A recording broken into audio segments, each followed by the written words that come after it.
Class 12 chapter चल रहा है आपका 2 इलेक्ट्रिक पोटेंशियल एंड कैपेसिटेंस। और आज हम बात करने वाले हैं इसके मोस्ट इंपोर्टेंट, मोस्ट रिपीटेड और पीवाईक्यू एमसीक्यू के बारे में, जिसके पूरे पूरे चांस है कि आपके एग्जाम में आएंगे जो CBSE board examination of point of view से मोस्ट इंपोर्टेंट होने वाले हैं।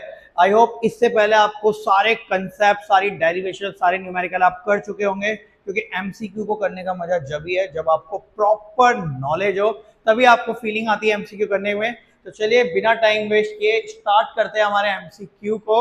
हमारा जो पहला क्वेश्चन है आज का वो है 4 इक्वल चार्ज, जो कि एक केंद्र विद्यालय के एग्जाम में आया क्वेश्चन है, बहुत ही अच्छा है। कहता है 4 equal charge each of charges capital Q are place at the 4 corner of a body. एक क्वेश्चन आप लोगों ने जनरली न्यूमेरिकल में करते हैं, बट पहली बार इस टाइप के क्वेश्चन को एमसीक्यू में डाला गया है। कहता है एक स्क्वायर है जहां पर 4 चार्जेस रखे गए हैं कैपिटल क्यू के 4 कॉर्नर में at the 4 corner of a body of side A. हमें अच्छे से पता है कि स्क्वायर की सारी साइड क्या होती है, ए ही होती है। कहता है वर्क डन निकालो to remove a charge minus Q from the centre of a body to infinity. यानी कि एक चार्ज आपका कहां पर रखा गया है, सेंटर पे रखा गया है। पॉइंट को मान लिया मैंने ओ, इस पॉइंट को ए, बी, सी एंड डी। यहाँ पर एक चार्ज रखा गया माइनस के क्यू को, और इसको उठा करके आपको कहां पर लेके जाना है, इन्फिनिटी में लेके जाना है। क्वेश्चन को इस तरीके से है, और आपको बताना है जब इस चार्ज को, माइनस क्यू वाले चार्ज को ओ वाले पॉइंट से इन्फिनिटी में लेके जाएंगे तो कितना वर्क लगेगा। बहुत ही लॉजिकल क्वेश्चन है, आपके पूरे पूरे चांस है कि इसको आपको बोर्ड के एग्जाम में आपको देखने को मिलेगा। तो आपको निकालना है वर्क। बेटा वर्क निकालने के लिए यहाँ पे 2 तरीके का इस्तेमाल किया जा सकता है, या तो आप पोटेंशियल डिफरेंस निकालिए, और उससे भी बेटर है कि आप पोटेंशियल एनर्जी निकाल लीजिए।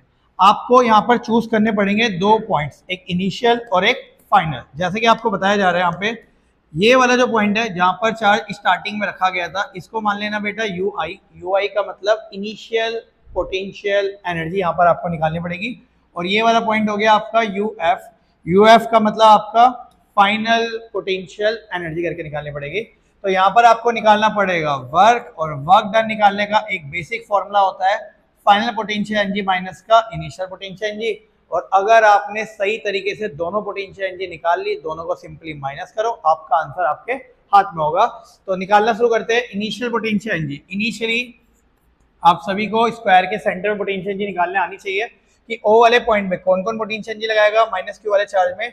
एक तो ए वाला लगाएगा, एक बी वाला, एक सी वाला और एक डी वाला, क्योंकि एक चार्ज पे दूसरा चार्ज ही क्या करता है, इलेक्ट्रिक पोटेंशियल एनर्जी को लगा रहा होता है। तो यहाँ पर अगर मैं नेट पोटेंशियल एनर्जी की बात करूं तो मैं कह सकता हूँ कि ओ वाले पे लगाएगा ए, प्लस का ओ वाले पे लगाएगा बी, प्लस का ओ वाले पे लगाएगा आपका सी, और इसी तरीके से ओ वाले पे आपका कौन लगाने वाला है, डी लगाने वाला है। और ये चारों की चारों potential energy same to same ही आने वाली है, क्योंकि सारे चार्जेस क्या है, capital Q capital Q capital Q और माइनस क्यू, यानी कि सारे चार्जेस सेम है। डिस्टेंस अगर ये ए है, ये ए है, पाइथागोरस थ्योरम से आप इसका डायगोनल निकाल लीजिएगा। आपको जो डायगोनल निकल के आएगा, यानी कि जो ए सी वाला निकल के आएगा, वो निकल के आएगा √2a, और आपको चाहिए डिस्टेंस आधा, यानी कि ए से लेके ओ तक का। तो ए से लेके ओ, या फिर ओ से लेके सी, या फिर ओ से लेके बी और ओ से लेके डी, ये सारे डिस्टेंस क्या होने वाले हैं, आपके सेम होने वाले हैं, क्योंकि एक स्क्वायर के अंदर 2 डायगोनल सेम है, तो उनका हाफ भी क्या रहेगा, सेम रहने वाला है। तो इसका आप आधा कर लोगे। अगर ये पूरा √2a निकल के आया तो ये आधा कितना हो जाएगा, √2a/2। इसको रैशनलाइज कर लीजिएगा, आपको मिलेगा a/√2 करके। तो ये हो गई इसकी साइड की लेंथ। चारों पोटेंशियल एनर्जी सेम है, तो मैं एक काम कर सकता हूँ कि इसको 4 से मल्टीप्लाई करके कोई भी एक पोटेंशियल एनर्जी निकाल लो, यानी कि OA वाली निकाल लो, उसको 4 से मल्टीप्लाई कर लो, चारों की चारों क्या है, सेम टू सेम है, यानी कि आपका रिजल्टेंट सेम ही निकल के आएगा। या आप चाहो तो 4 बार फॉर्मूला लगा के ऐड भी कर सकते हो, बट वो थोड़ा कॉम्प्लिकेटेड हो जाएगा। तो यहाँ पर डायरेक्टली मैं पोटेंशियल एनर्जी का फॉर्मूला पुट करता हूँ, जो कि आप सभी को पता है, 1/4 πε0 Q1 Q2। फिलहाल के लिए मैं और ए के बीच की पोटेंशियल निकाल रहा हूँ, तो Q1 की जगह आ जाएगा कैपिटल Q, और Q2 की जगह आ जाएगा आपका माइनस का Q, अपोन में दोनों के बीच का डिस्टेंस। तो ए से लेके ओ तक का डिस्टेंस हम निकाल चुके हैं, a/√2। तो यहाँ पे पुट कर लेंगे बेटा a/√2, और अगर आप इसको सही से सोल्व करेंगे तो 4 से 4 कैंसिल हो जाएगा, माइनस का, क्योंकि माइनस का साइन आपका बाहर आ जाएगा, √2 ऊपर आ गया, तो √2 q into Q, Q square upon में πε0a करके। तो ये आ गई आपकी इनिशियल पोटेंशियल एनर्जी। इसी तरीके से आप निकाल लेंगे फाइनल पोटेंशियल एनर्जी, और फाइनल पोटेंशियल एनर्जी कहाँ पे निकालनी है, आपको इस पॉइंट पे निकालनी है, जहां पर फाइनल डिस्टेंस कितना हो चुका होगा, इन्फिनिटी।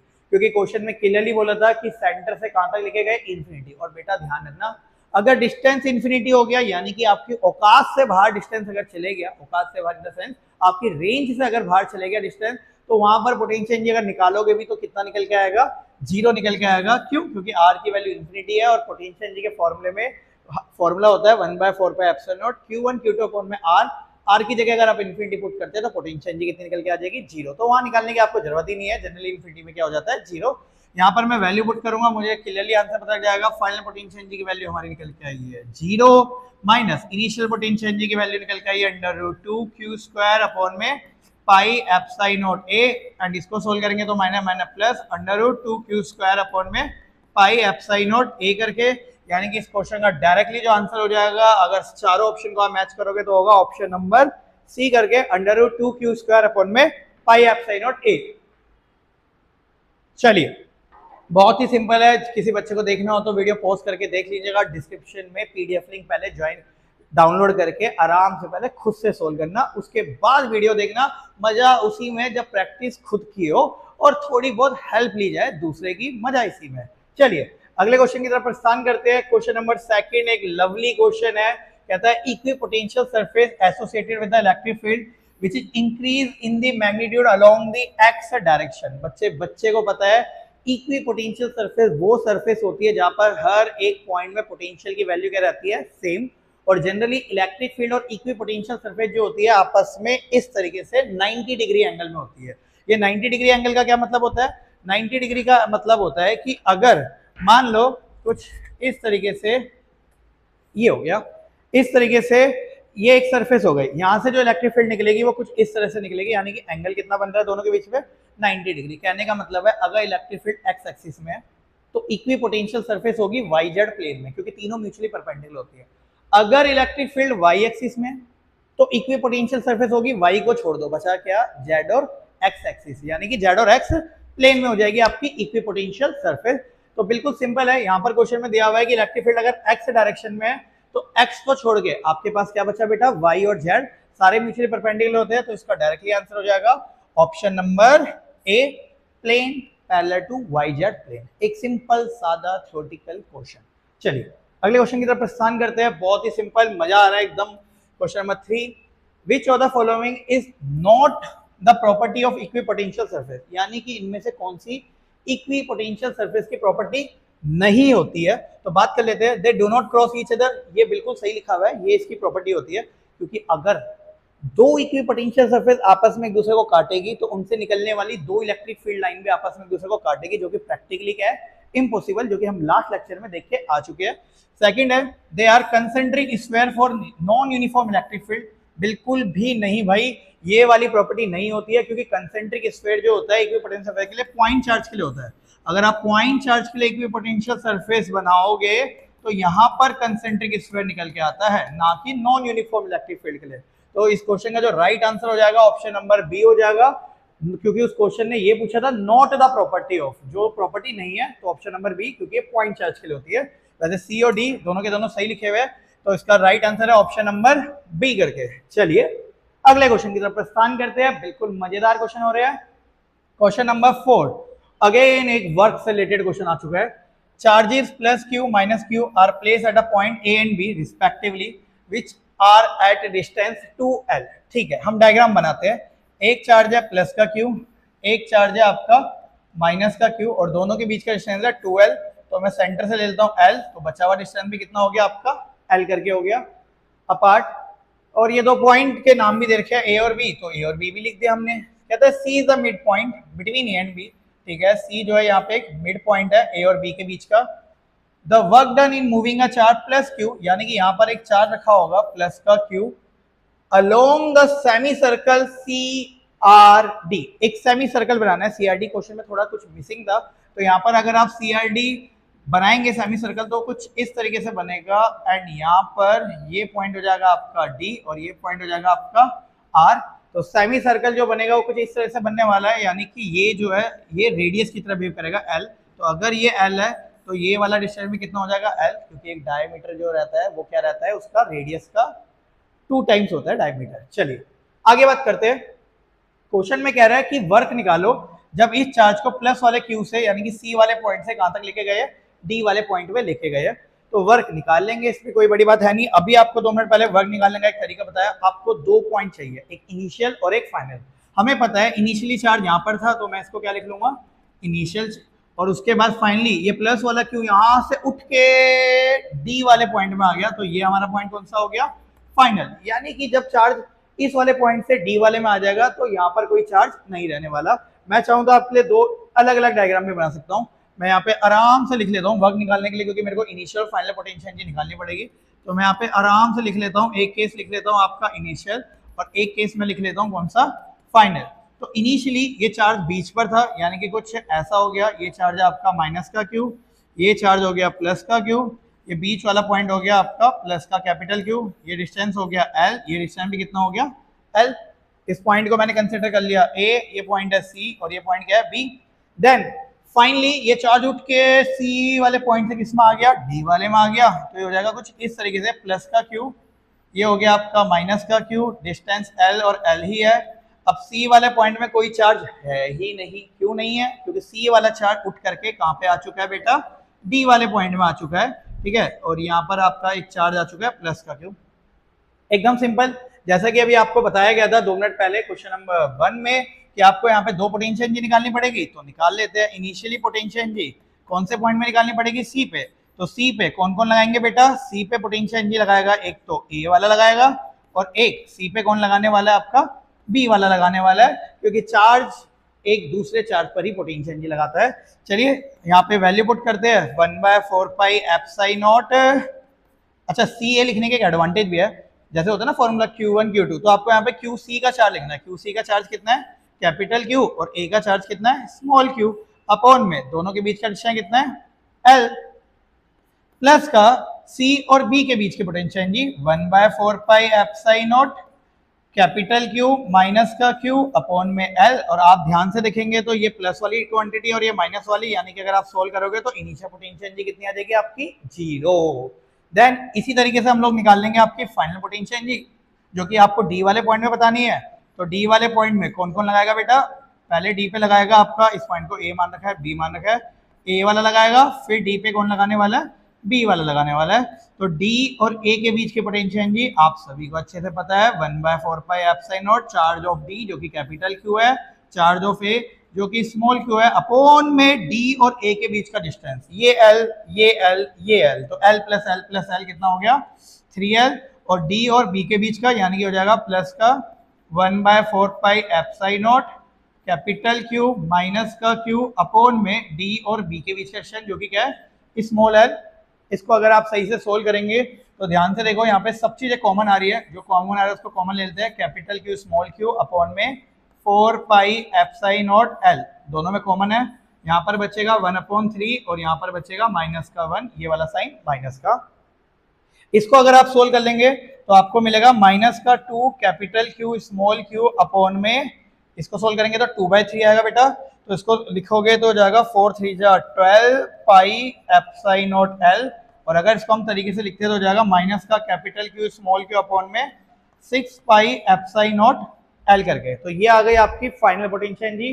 क्वेश्चन में हमें वर्क निकालना था, और सारे बच्चों को पता है वर्क निकालने के लिए हम सिंपली क्या करेंगे, वर्क का फॉर्मूला जो कि आपका हो जाएगा, क्या हो जाएगा बेटा, वर्क का फॉर्मूला हो जाएगा फाइनल पोटेंशियल एनर्जी माइनस का इनिशियल पोटेंशियल एनर्जी। और बेटा फाइनल पोटेंशियल एनर्जी की वैल्यू हमारी जो निकली है वो क्या निकली है, माइनस का capital Q small Q upon में 6 पाई एप्सिलॉन नॉट एल माइनस का इनिशियल पोटेंशियल एनर्जी जो कि हमारी कितनी है 0, यानी कि राइट आंसर हो जाएगा minus capital Q small Q 6 पाई एप्सिलॉन नॉट एल, यानी कि हो जाएगा आपका ऑप्शन नंबर कौन सा मैच कर रहा है बेटा, D, minus small Q capital Q 6 पाई एप्सिलॉन नॉट एल करके। एक बार इसको ध्यान से देख लो साहब।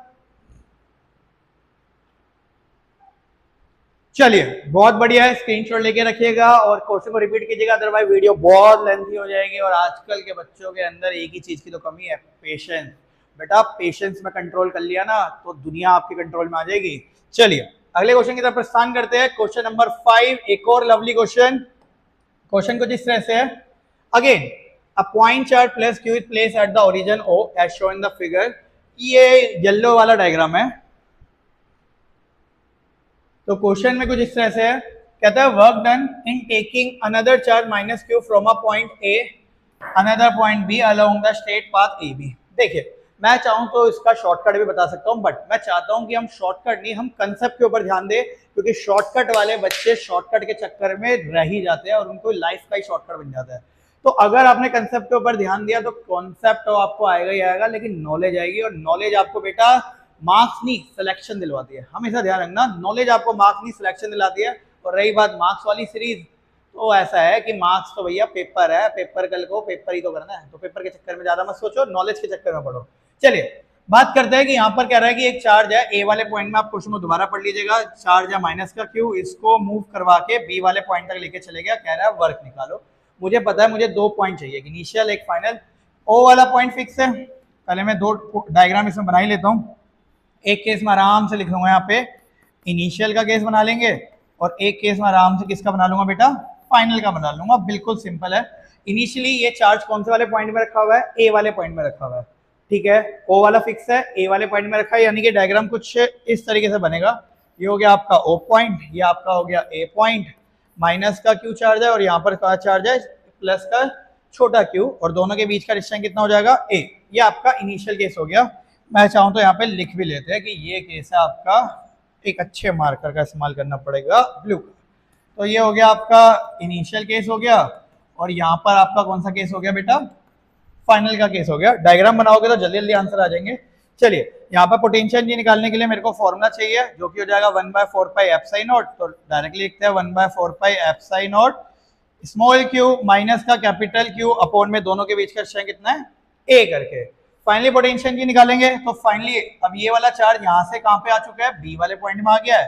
तो ये कुछ इस तरीके से बन जाएगा, स्मॉल क्यू तो यहीं का यहीं रहेगा, और यहाँ पर आके आ जाएगा माइनस का कैपिटल क्यू। ये आपका बी वाला पॉइंट है, ये आपका ओ है, दोनों के बीच का डिस्टेंस अभी भी कितना है, ए ही है, क्योंकि यहाँ से मूव करके वो बी पे आ चुका है। तो यहाँ पर जब मैं फाइनल पोटेंशियल एनर्जी निकालूंगा, वही 1/4 पाई एप्सिलॉन नॉट, पहला चार्ज माइनस दूसरा चार्ज, यानी कि small Q minus capital Q upon में दोनों के बीच का डिस्टेंस ए। दोनों की शक्लें आप ध्यान से देख लो, दोनों सेम सेम, दोनों क्या है, सेम सेम। तो वर्क निकालने के लिए जैसा कि आपको बताया गया, बेस्ट है knowledgeable base, final potential energy minus initial, दोनों की वैल्यू अगर आप पुट करोगे तो आपको आंसर मिलेगा 0, यानी कि इस क्वेश्चन का राइट आंसर हो जाएगा ऑप्शन नंबर डी। चलिए आगे बात करते हैं।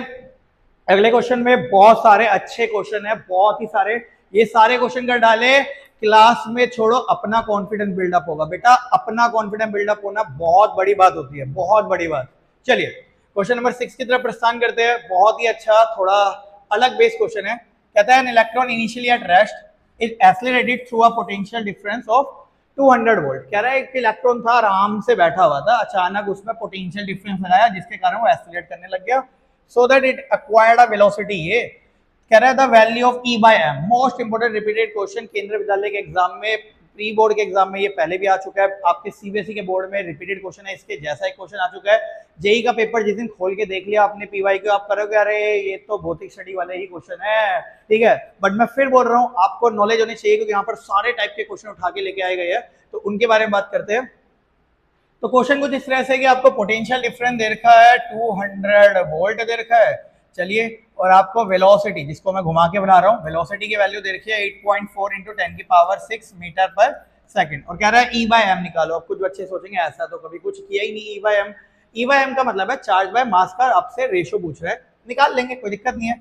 आपको बताना चाहिए जब भी कोई चार्ज पार्टिकल किसी भी पोटेंशियल डिफरेंस अप्लाई करने के कारण अगर वो मूव कर रहा होता है, तो एक फॉर्मूला होता है वर्क का, work is equal to Q delta V. ये ऑलमोस्ट सबने पढ़ा होगा, that work is equal to Q delta V, यानी कि पोटेंशियल डिफरेंस होता है वो, ठीक है। और यहाँ पे आपको पोटेंशियल डिफरेंस दे रखा है, यानी कि डेल्टा वी की वैल्यू आपको 200 दे रखी है। कंजर्वेशन ऑफ एनर्जी 11 क्लास के अकॉर्डिंग वर्क और काइनेटिक एनर्जी बराबर होती है, तो half M V square which is equal to Q delta V. अब कोई बच्चे बोलेंगे आपने कंजर्वेशन एनर्जी क्यों लगा दिया, जबकि यहाँ पे तो ऐसा कुछ हो भी नहीं रहा।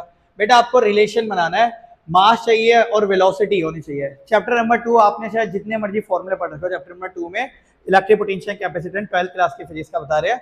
यहाँ पर वेलोसिटी तो आती नहीं है, अब काइनेमेटिक्स छोड़ना चल रही है, तो वेलोसिटी आ जाएगी। तो वेलोसिटी निकालने के लिए वर्क का ही रिलेशन होता है, कि वर्क के साथ काइनेटिक एनर्जी का फॉर्मूले को रिलेट कर दिया जाए, खत्म कहानी। आपको क्या निकालना है, ई बाय एम निकालना है, तो बाकी सबको इन दो, वेलोसिटी का स्क्वायर अपॉन में डेल्टा वी को नीचे लेके चल जाओ, विच इज इक्वल टू क्या आ जाएगा Q बाय एम। बस वेलोसिटी की वैल्यू आपको कितनी देर की है बेटा 8.4 इंटू 10 की पावर 6 का होल का स्क्वायर अपॉन में 2 अंडर रूट वी, यानी कि पोटेंशियल कितना दे रखा है 200 Q by m. Q by m ही हमको निकालना है, E बाय एम या Q बाय एम बात कर रहती है सेम। इसको अगर आप सही से सोल्व करोगे तो बेटा आपको आंसर मिलेगा, बहुत ही प्यारा सा ऑप्शन है। कोई बच्चा जल्दी सोल्व करके बता सकता है वैसे? बिल्कुल, इसका आंसर आपको मिलेगा 1.76 इंटू 10 की पावर 11 कूलम पर केजी करके, यानी कि ऑप्शन नंबर ए बिल्कुल इस क्वेश्चन का राइट आंसर है। करते हैं एक और बहुत ही सुंदर प्यारा सा question. The velocity v acquired by an electron starting from the rest revolving through a potential difference of v shown the figure, यानी कि velocity और potential difference के बीच में रिलेशन और एक ग्राफ का आपको आइडिया होना चाहिए। कोई बात नहीं, रिलेशन का आइडिया तो हमने ले ही लिया। हमने अभी 2 मिनट पहली बात की थी कि work is equal to Q delta V होता है। वर्क की जगह कंजर्वेशन एनर्जी की जगह काइनेटिक एनर्जी, यानी कि half M V square Q delta V, यानी कि मैं कह सकता हूं जो वेलोसिटी का स्क्वायर है वो डायरेक्टली प्रोपोर्शनल है पोटेंशियल डिफरेंस या फिर पोटेंशियल पे। और 99.99% बच्चों को पता है ये जो इक्वेशन होती है पैराबोलिक इक्वेशन होती है, जहां पर v वेलोसिटी है, यहाँ पर वेलोसिटी के v को छोटे v से नोट किया गया है। ठीक है, तो यहाँ पे आप डायग्राम देख लीजिएगा। तो इसका जो ग्राफ बनेगा, वैसे तो ऑप्शन नंबर डी है, बट किसी को अगर ऑप्शन नंबर डी क्लियरली ना दिख रहा हो तो यहाँ पर वेलोसिटी होगी जिसे मैं गोल घुमा के बना रहा हूँ, और यहाँ पर पोटेंशियल डिफरेंस, तो इसका ग्राफ कुछ इस ऐसा पैराबोला आएगा। तो इस क्वेश्चन का राइट आंसर हो जाएगा ऑप्शन नंबर डी करके। चलिए अगले क्वेश्चन की तरफ प्रस्थान करते हैं। एक और lovely question, most important category वाला क्वेश्चन, क्वेश्चन नंबर 8। क्वेश्चन कुछ इस तरीके से है। क्वेश्चन कह रहा है कि 2 चार्ज है Q1 Q2 are placed 30 centimetre, जो कि डायग्राम में दिख भी रहा है। एक चार्ज ये रहा Q1, यहाँ पे मैं इसको थोड़ा मेंशन भी कर देता हूँ, ये चार्ज है Q1, ये चार्ज है Q2 और ये चार्ज क्या है आपका Q3 करके। तो कह रहा है कि Q1 और Q2 आर प्लेस्ड 30 सेंटीमीटर, यानी कि Q1 और Q2 के बीच का डिस्टेंस कितना है 30 सेंटीमीटर है। A third charge Q3 is moved along the arc of a circle of radius 40 centimetre, उसको मूव करवाया गया। The change in potential energy of the system is, बेटा इस वर्ड को ध्यान रखना, सिस्टम। अब ये सिस्टम क्या होता है? सिस्टम, सिस्टम हैंग, ये वो वाला नहीं है। सिस्टम का मतलब है, मान लो इस तरह से एक ट्रायंगल है, यहाँ पर एक चार्ज है Q1, यहाँ पर एक चार्ज है Q2, यहाँ पर एक चार्ज है Q3, ये पॉइंट है A, ये B और ये क्या है C। अगर आपको कभी भी सिस्टम की पोटेंशियल एनर्जी निकालनी हो, आपको एक सिंपल सादा सरल तरीका बताता हूँ। आप किसी भी एक पॉइंट में पोटेंशियल एनर्जी निकाल लो, जैसे मैं यहाँ पे टोटल पोटेंशियल एनर्जी निकाल रहा हूँ सिस्टम की, तो यहाँ पर मैं क्या करता हूँ, A वाले पॉइंट पे पोटेंशियल एनर्जी निकाल लेता हूँ। A वाले पे कौन कौन लगा रहा है? एक तो B वाला लगा रहा है, तो B लिख दिया मैंने, प्लस ए पे और कौन लगाएगा? सी वाला, क्योंकि जैसा कि आपको बताया गया एक चार्ज पे दूसरा चार्ज क्या लगाता है? Potential energy. तो ए पे एक तो बी वाला लगा रहा था और एक सी वाला लगा रहा था। अब भैया ऐसा है, ए को कर दो यहाँ से गायब। क्या कर दो? ए को गायब, भूल जाओगे यहाँ पे एक नाम की चीज से, क्योंकि ए पे आप सारी एनर्जी निकाल चुके हो। अब बचा क्या? बी वाला और सी वाला। तो अब बी पे देखो कौन लगाएगा, तो बी पे जो लगाएगा वो कौन लगाने वाला है पोटेंशियल एनर्जी? सी वाला। क्या बी पे और कोई लगाने के लिए बचा? नहीं, ये तो गायब हो चुका है। अब बी को गायब कर लो। क्या सी पे पोटेंशियल एनर्जी लगाने के लिए कोई बचा? नहीं भैया, लगाने के लिए एक चार्ज होना चाहिए, और कोई चार्ज यहाँ पे है नहीं, तो सी पे आप कोई पोटेंशियल एनर्जी लगाएगा नहीं। यानी कि पूरे सिस्टम की नेट पोटेंशियल एनर्जी निकालने के लिए आपको 3 पोटेंशियल एनर्जी निकालनी पड़ेगी। जनरली बच्चे एक गलती कर देते हैं, वो ए बी और ए सी के बीच की निकालते हैं, उनको लगता है टोटल पोटेंशियल एनर्जी आ गई। कुछ कुछ जगह सोल्यूशन ऐसा दिया भी है, बट बेटा ये बिल्कुल गलत तरीका है। सिस्टम की पोटेंशियल एनर्जी इसी तरीके से निकाली जाती है। आइए अब बात कर लेते हैं, थोड़ा क्वेश्चन की तरफ बात कर लेते हैं। मेरे को अच्छे से पता है कि अगर मेरे को चेंज इन पोटेंशियल एनर्जी निकालनी है तो मुझे 2 चीजें चाहिए, एक इनिशियल और एक फाइनल चाहिए। देन मैं कंपेयर करके के की वैल्यू यहाँ पे निकाल लूंगा।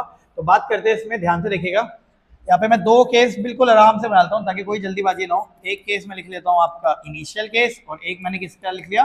Final case. अब आपको इतने सारे क्वेश्चन करने के बाद एक बात तो समझ आई चुकी है, चार्ज यहाँ पे रखा हुआ था, यानी कि ये कौन सा केस हो गया आपका? इनिशियल, और ये वाला कौन सा केस हो गया आपका? फाइनल करके हो गया। तो बात कर लेते हैं, मैं डायग्राम बना लेता हूँ सेपरेटली। इनिशियली एक चार्ज यहाँ पर रखा हुआ था कुछ इस तरीके से, ये डिस्टेंस था आपका 30, ये डिस्टेंस था आपका 40। यहाँ पर एक चार्ज रखा हुआ है Q3, यहाँ पर एक चार्ज रखा है Q1 और यहाँ पर एक चार्ज रखा है Q2। इस पॉइंट को नाम दिया है A, B और C। ये 30, ये 40, आप पाइथागोरस थ्योरम लगा लेना, आपको ये मिल जाएगा 50। ध्यान ये रखना है सारे सेंटीमीटर में, इसे मीटर में बदलना पड़ेगा। तो मैं निकाल लेता हूँ इसकी टोटल पोटेंशियल एनर्जी। तो टोटल पोटेंशियल एनर्जी निकालने के लिए मैंने जैसा आपको बताया, आप किसी भी एक चार्ज पर निकाल लो, जैसे ए वाले पॉइंट में निकालते हैं, तो ए वाले पॉइंट में कौन कौन लगाएगा, एक तो बी वाला लगाएगा और एक कौन लगाने वाला है ए वाले पॉइंट में, सी वाला लगाने वाला है। प्लस अब ए को छुपा लो, यहाँ पे मैं पूरा काट नहीं सकता तो छुपा लेते हैं, बी वाला बचा, बी वाले में कौन लगाएगा आपका, सी वाला लगाएगा, कहानी हो गई खत्म, वैल्यू पुट करके आपके हाथ में आंसर। और आप सभी को पता है यहाँ पर ए बी की वैल्यू हो जाएगी आपकी 1/4 pi epsilon naught, charge of A की वैल्यू चार्ज है Q1, चार्ज ऑफ बी जो कि कितना है आपका Q2, अपॉन में दोनों के बीच का डिस्टेंस कितना हो गया बेटा 30 इंटू 10 की पावर -2, जैसा कि आपको बताया गया सेंटीमीटर को किस में बदलना है, मीटर में। प्लस का AC यानी कि ए और सी के बीच की तो हो जाएगा बेटा 1/4 pi epsilon naught, charge of A जो कि Q1 है, चार्ज ऑफ सी जो कि कितना है Q3 है, अपॉन में दोनों के बीच का डिस्टेंस कितना हो गया बेटा 40 इंटू 10 की पावर -2, प्लस का बी और सी के बीच का यानी कि हो जाएगा 1/4 pi epsilon naught, charge of B जो कि Q2 हो जाएगा, चार्ज ऑफ सी जो कि कितना हो जाएगा Q3, दोनों के बीच का डिस्टेंस ये हो जाएगा आपका 50, एक मिनट यहाँ से कर लेते हैं सिर, हाँ ये हो जाएगा आपका 50 इंटू 10 की पावर -3। इसने थोड़ी सी जगह ले ली फाइनल वाले की, इसको सोल्व करने की जरूरत नहीं है क्योंकि इसको सोल्व करेंगे तो थोड़ा सा घूम सकता है आंसर, फिलहाल के लिए इसको मैं यहीं छोड़ देता हूँ, बाद में देख लेंगे इसको। आगे बात कर लेते हैं फाइनल के लिए मैं डायग्राम बनाता हूँ। अब Q3 वाला चार्ज सी वाले पॉइंट में है ही नहीं, वो सी वाले पॉइंट से कहां पे प्रस्थान कर चुका है, डी वाले पॉइंट में प्रस्थान कर चुका है, यानी कि ये डायग्राम अगर आप बनाएंगे तो हो जाएगा कुछ इस तरह से, ये हो गया आपका चार्ज Q1, ये वाला बी चार्ज हो गया आपका Q2 और ये डी पॉइंट चार्ज अब यहाँ पे आ चुका है, तो ये फाइनल डायग्राम है आपका, इनके बीच का डिस्टेंस 30 हो गया एंड बचा हुआ जो है, अगर ये 40 है तो बचा हुआ भी कितना हो जाएगा आपका 40 सेंटीमीटर डिस्टेंस हो गया। इसकी नेट पोटेंशियल एनर्जी निकालनी है, बहुत ही सिंपल है। फाइनल पोटेंशियल एनर्जी निकालने के लिए वही ए पे पहले निकाल लेते हैं, तो ए पे कौन लगाएगा, एक तो बी वाला लगाएगा और एक ए पे कौन लगाने वाला है, डी वाला। देन ए को हाइड कर लो, बी पे कौन लगाएगा बेटा, बी पे लगाएगा डी वाला। कुछ बच्चे इसमें याद रखना इनिशियली सी वाले पॉइंट में निकाल के डी वाले पॉइंट में निकाल के माइनस कर लेते हैं, आंसर आपका सही आ जाएगा। बट बेटा नॉलेज चाहिए तो पैटर्न को सीख लो क्योंकि आपको नेट पोटेंशियल एनर्जी निकालने आनी चाहिए। अब ए और बी फॉर्मूला लगा लेंगे, 1/4 pi epsilon naught, charge of A कितना दे रखा है Q1, चार्ज ऑफ बी आपको कितना दे रखा है Q2, अपॉन में ये हो जाएगा दोनों के बीच का डिस्टेंस कितना हो गया 30 इंटू 10 की पावर -2, प्लस का ए और डी का यानी कि हो जाएगा 1/4 pi epsilon naught, charge of A Q1, charge of D Q3, upon में दोनों के बीच का डिस्टेंस कितना हो गया 40 इंटू में 10 की पावर -3, प्लस का 1/4 पाई एप्सिलॉन नॉट बी और डी के बीच का यानी कि हो जाएगा Q2 Q3, अपॉन में दोनों के बीच का डिस्टेंस कितना हो गया, ये पूरा 40 है 30 है, तो बेटा ये बचा हुआ बी से लेकर डी तक का कितना बचेगा 10 इंटू 10 की पावर -2, सॉरी यहाँ पे 2 आएगा -2, तो इस तरीके से यहाँ पर भी -2 आना था, इसको थोड़ा सा करेक्शन कर लेना। देन इस तरीके से आपके पास फाइनल पोटेंशियल एनर्जी और कौन सी एनर्जी आ गई, इनिशियल पोटेंशियल एनर्जी आ गई, एंड देन अब दोनों को क्या कर लेंगे माइनस, क्योंकि मुझे क्या निकालना है चेंज इन पोटेंशियल एनर्जी। तो चेंज इन पोटेंशियल एनर्जी निकालने के लिए यहाँ पे मैं लिख लेता हूँ that change in potential energy, तो हो जाएगा आपका फाइनल पोटेंशियल एनर्जी माइनस का इनिशियल पोटेंशियल एनर्जी। मैं दोनों को यहीं पे माइनस कर लेता हूँ, तो फाइनल और इनिशियल अगर आप माइनस करोगे तो आप ध्यान से देखो, इसमें से जब इसको माइनस करोगे तो कुछ चीजें ऑलरेडी कट रही है, ये वाला पोर्शन कट जाएगा, Q1 Q3 वाला क्या हो जाएगा कैंसिल हो जाएगा, तो इसलिए मैं इनको माइनस करके नहीं दिखा रहा हूँ, डायरेक्टली ये कैंसिल आउट हो जाएंगे। बाकी सबकी वैल्यू आपको मेंशन करनी पड़ेगी क्योंकि और कुछ इसमें एक चीज और कट रही है, अगर आप ध्यान से देखोगे तो Q1 Q2 30 और Q1 Q2 30 भी आपका क्या हो जाएगा कैंसिल हो जाएगा, है नहीं। आप मैं चाहूँ तो यहाँ पे लिख सकता हूँ, लो मैं आपके लिए लिख देता हूँ, ये पहले फाइनल वाले को लिखोगे आप तो हो जाएगा 1/4 pi epsilon naught Q1 Q2 30 into 10 की पावर -2, प्लस का 1/4 पाई एप्सिलॉन नॉट हो जाएगा आपका Q1 Q3 अपॉन में 40 इंटू 10 की पावर -2, प्लस का 1/4 pi epsilon naught Q2 Q3 upon में 10 इंटू में 10 की पावर -2, माइनस इनिशियली ये सारी वैल्यू लिख लेना, ठीक है, आपको क्लियर हो जाएगा। जिन बच्चों की बायो मैथ्स यानी कि जिनकी मैथ्स थोड़ी कमजोर है उनके लिए एक बार कर देते हैं, कोई दिक्कत नहीं है। Q1 Q2 अपॉन में 30 इंटू में 10 की power -2 and then minus 1/4 pi epsilon naught Q1 Q3 upon में 40 इंटू 10 की power -2 and then minus 1/4 pi epsilon naught, यहाँ पे Q3 है ये ध्यान रखना, तो ये हो जाएगा आपका Q2 Q3 Q2 Q3 upon में 50 इंटू में 10 की पावर -3। तो ये अगर आप ध्यान से देखेंगे तो इससे ये वाला हो जाएगा आपका कैंसिल, 30 वाला एंड 40 वाला भी आपका हो जाएगा कैंसिल, यानी कि आपके पास सिर्फ दो क्वांटिटी बचेगी। और इन दो क्वांटिटी को अगर आप ढंग से सोल्व करेंगे, एलसीएम लेके, मैं नई शीट बना लेता लेकिन आपको यहीं पे मैं सोल्व करके दिखा देता हूँ अलग मार्कर का इस्तेमाल करके, ग्रीन का इस्तेमाल करते हैं। तो यहाँ पे ये हो जाएगा आपका चेंजिंग पोटेंशियल जो निकल के आएगा वो निकल के आएगा। देखो बेटा इन दोनों में से डायरेक्टली कॉमन ले लो, Q2 Q3 by 4 pi epsilon naught, Q2 Q3 upon में 4 पाई एप्सिलॉन नॉट इंटू 10 की पावर -2 भी मैंने कॉमन निकाल लिया। अंदर यहाँ पे क्या बचेगा बेटा 1/10 माइनस का यहाँ पर क्या बच रहा है 1/50, याद रखना वो 50 लिखा हुआ है 1/50।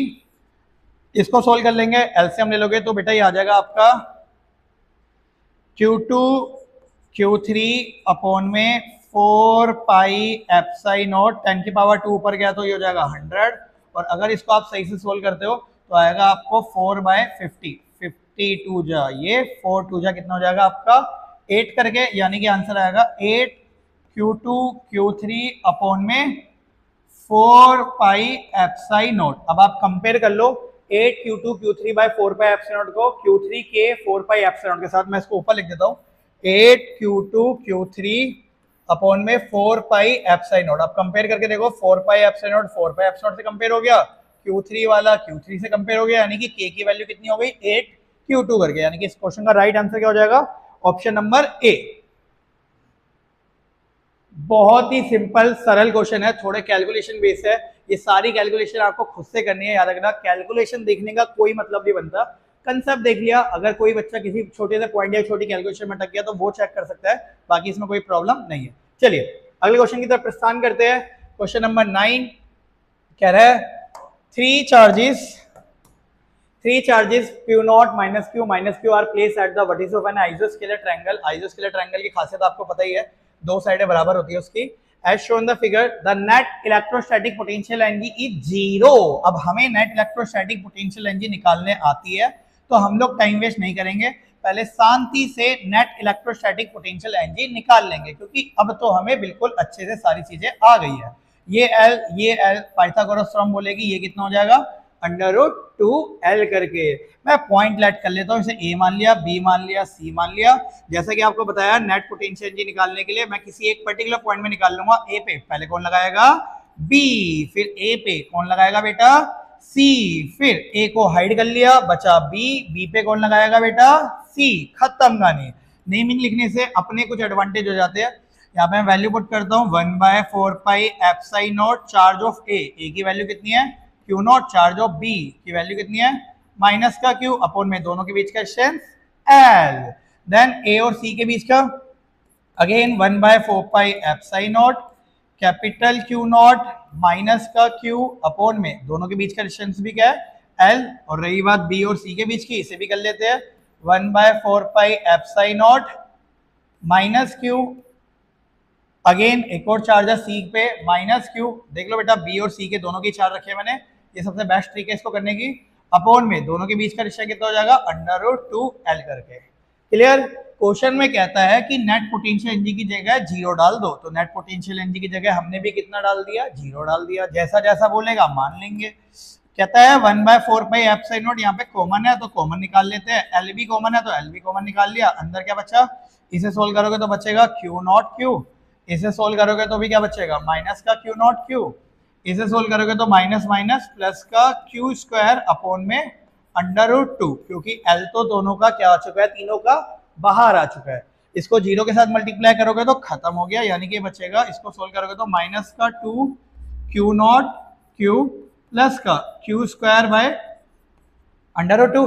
एंड इसको अगर आपने सही तरीके से सोल्व कर लिया तो आपके हाथ में आपका आंसर हो जाएगा। ये उधर जाएगा माइनस का तो प्लस हो जाएगा 2Q0 Q which is equal to Q square by √2।